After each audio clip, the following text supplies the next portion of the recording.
Hello everyone, today in this video we will discuss how to enable or disable dialing keypad sound on Samsung Galaxy A57.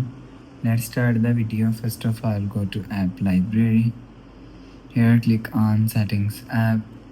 Now in setting, scroll down and click on sound and vibration.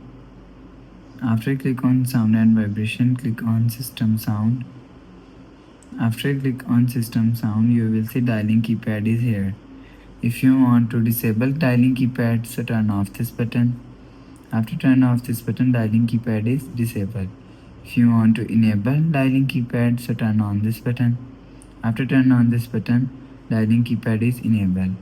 You will enable or disable dialing keypad from here. After the process, go back to home screen. So that's how you can enable or disable dialing keypad sound on Samsung Galaxy A57.